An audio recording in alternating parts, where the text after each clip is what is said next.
This conference will now be recorded. All right, good morning, everybody. Happy Memorial Day. Oh, it even moves. How cool is that? I want to first wish you all a happy Memorial Day. I think that now more than ever, being being aware of what we have in our country and the things that we actively work for and that we actively serve for, it's got a special meaning. So I hope that you all are safe today and you take care, and that you enjoy the day, and enjoy memories and all of that. So um, before I guess, yeah, let's we have a couple more people on the call, so we'll do just a quick icebreaker. I mentioned it's really important that we all kind of get to know each other in the last call. So I'll just kind of go down the list if you want to say your name, um, and if you would like to share something maybe meaningful about Memorial Day for you, whether it's a family member that you think about or if it's just getting together. For me, so my name is Heather. For me, Memorial Day, it always falls on my mom's, like either her actual birthday or just right around her birthday. So we always spend time together, and this is the first like Memorial Day weekend that we don't do something for her birthday, as far as like going out or getting together or just doing something for her. And I haven't seen her since the beginning of all of this happening. She had actually fallen and broken her hip. Whoops. She broke her hip at the beginning uh, of all of this. So it has been really nice. My brother and I are going to go and social distance in the yard and bring her takeout for lunch, and just trying to do something because we missed Mother's Day. So that's what Memorial Day means for me. So I'll go with, I'm just going to go down like the list, and Gracie, even though you're a G, you're color one. So I'll let you go. Okay. Hi, I'm Gracie. Um, well, actually, for Memorial Day, I'm actually in the car right now. We're going to Cedar Rapids, and we're going to go visit my grandpa's cemetery. Thanks, Gracie. Carissa? Yeah, hi, I'm Carissa. Memorial Day is really big for my family. We obviously it's a lot different this time around, but we would go meet at a cemetery and watch this little ceremony, and then all of our family would come back to our house and we would hang out here for the whole day. So it's a big family day for me usually. Thanks, Carissa. Courtney? Hi, I'm Courtney. Like Carissa, it's usually been a really big day for us as well. It always kind of acted as a family reunion of sorts where we'd get together and barbecue and play long games and go and visit out at the cemetery to all of our relatives who served. This year, that's not going to happen, so we might just make a trip of my immediate family to the cemetery just to pay our respects and then go out for a walk in nature, something like that. Try and enjoy the day. Thanks, Courtney. Joanna? Yeah, so I come from a very small community, so we have a Memorial Day triangle program type thing in my community. So obviously we're not doing that this year, but that's what we would normally be doing. Thanks, Joanna. Lauren? Hi, I'm Lauren. So I guess Memorial Day to me is just a lot about remembering all of my family members who are currently serving and who have served in the past as well. Thank you, Lauren. Macy? Hi, I'm Macy. Usually we spend time together as a family, but this year will be a little different since I'm 14 hours away. So probably just some phone calls. Thanks, Macy. Renee? Hi, everybody. My name's Renee. Memorial Day is usually pretty big in my community, even though my community's small. We usually have like a really big parade. But this year, we're all going to do a drive-by for some of the people that serve and some of the family members of people who passed away that served. Thanks, Renee. Tessie? Hi, I'm Tessie. My family doesn't really specifically get together for anything, but a memory that I always had was we would always take my grandma to the cemetery. She'd like to drive through one of them in town that they put up flags every year through the whole place. We would drive through that cemetery, and then we would go to the one where my grandpa and now my grandma are buried, and we would put flowers on his grave. But I don't think I've actually gotten over there in a long time. So probably should try to get over there one of these days. Thanks, Hard. Tessie. Yeah. Victoria? Hi, I'm Victoria.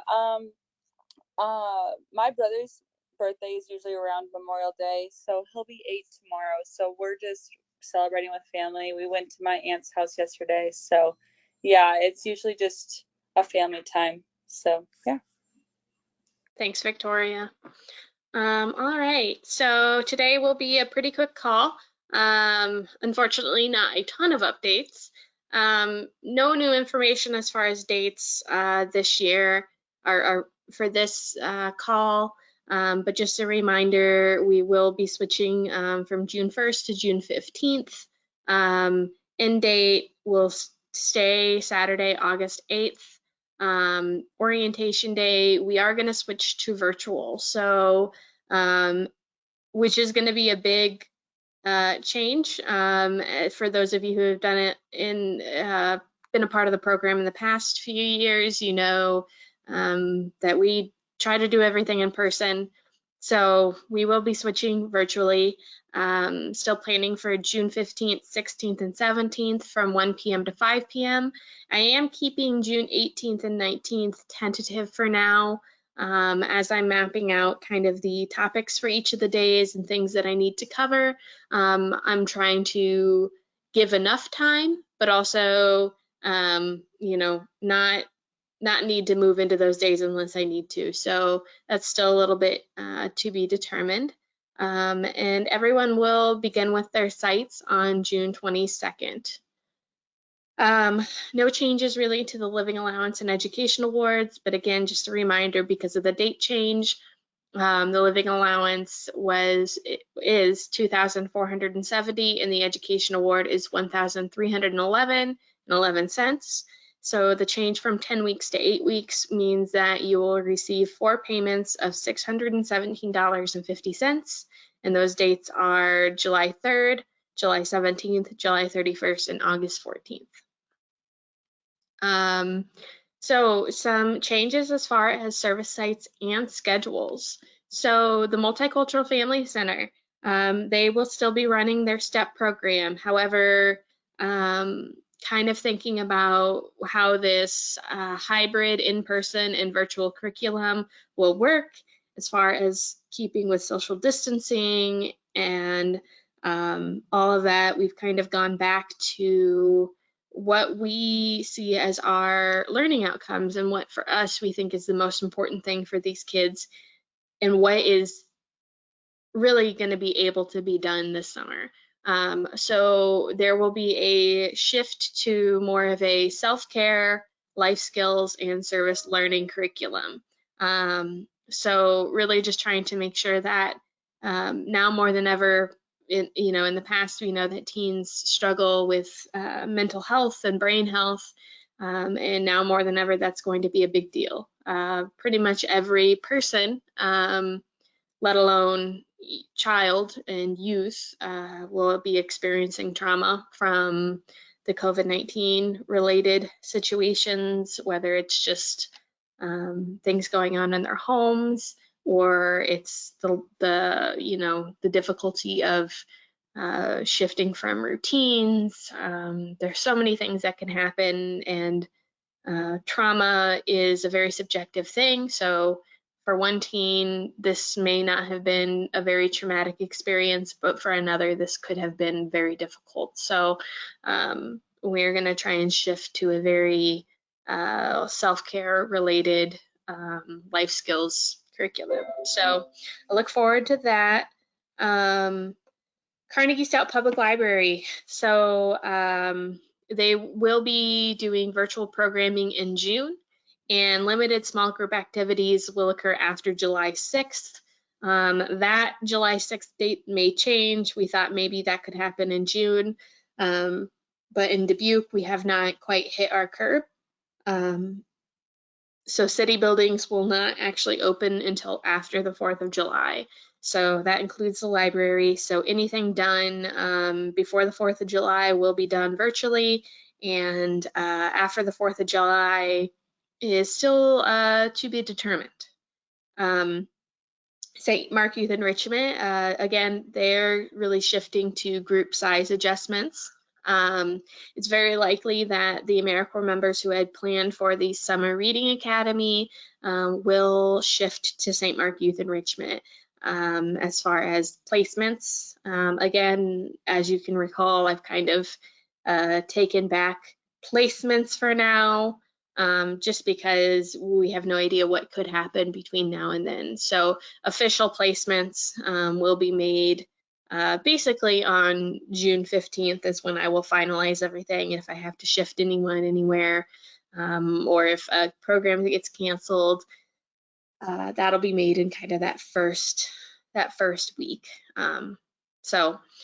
But again, St. Mark Youth Enrichment, their group sizes are going to be changing pretty significantly. A lot of their activities and things like that, they did a lot of field trips and a lot of like community engagement. They are still working on what their day-to-day will look like because of that significant shift. The Leisure Services Playground Program, we're going to see a very serious change in programming to small groups, potential grab and go activities with dinner meal sites. So those are things that we're working through, as it comes. I will say that the site supervisor for this summer, Stacy Sire, she was an AmeriCorps member in our program with Leisure Services in the past, so she's being very cognizant and trying to think up of different activities that will keep members safe but also be able to engage kids. And some really great positive news as far as new updates is that we will still run the Leisure Services Teen Night program. That was a little bit tentative. We weren't 100% sure what that was going to look like. We will very much be adjusting that to outdoor programming, just because with a drop-in program and not knowing what numbers there will be, that's kind of what's up in the air. So we are going to shift to outdoor programming, with tentative using the Multicultural Family Center as where we originally planned to do all of the programming this summer. We will use that for rain dates, and I don't know exactly what it looks like for social distancing in the MFC, but whether that's putting tape squares on the ground and everyone stays in their square, we're still figuring that out. But Leisure Services Teen Program, our Teen Night program, will see a slight reduction in the original program schedule.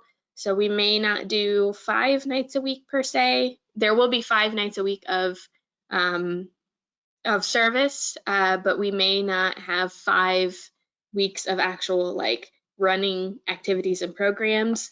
We will be doing meal sites and engaging hunger-related activities, so making sure that we can get food out into the community, and we want to have a positive connection with that. So while it may not be 5 nights a week of active engagement and active learning, there will be probably 3 to 4 nights of programming, and we might have just 1 night that it's a little bit more casual. So that's still kind of being determined, still getting figured out. we are still working on our reentry guidelines and what every, what it will look like at every program site. So as that comes out, again, I will update you all on that. But as far as just kind of general updates, that is it for that I have for this week. Any questions that anyone has? Do we need to send in like check stubs for the automatic deposit this year if we served last year, or? So as far as the check stub piece, you will not need to give a check stub, but we will have you recomplete like the W-2s, the I-9s, and all of that. That I'm figuring out a way to, I'll probably send out like an Adobe fill form, and then I'm working on getting an encrypted link that everyone can upload that documentation through so that it can be done, safely. So yes. Any other questions?